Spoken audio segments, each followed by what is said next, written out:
মাথায় কি চলতেছে আসলে আসলে এই জায়গাটা কেউ ভাই সুইট একটা হেডশট ছিল, এটাকে আমি মাপা হেডশট বলতে পারবো না, বাট মোবাইল প্লেয়ারদের একটা মজার বিষয় হচ্ছে না, ওদের হাতটা এত সুন্দরভাবে সেট হয়ে যায়। ইটস লাইক ওয়াও ভাই, ও মোবাইল প্লেয়ার, ও কি আসলে মোবাইল প্লেয়ার?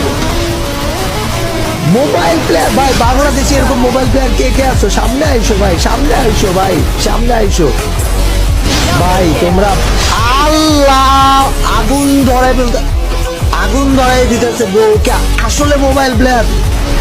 ও মাই গড, ড্যাম ভাই, ড্যাম ড্যাম, আমি ডেড ভাই, ওয়াও, ওই মারার একটা রিদম আছে ভাই, ওয়াল মারতেছে, ঘুরতেছে, আবার হেডশট মারা ট্রাই করতেছে, আবার ওয়াল, আবার ঘুরতেছে, আবার হেডশট ভাই।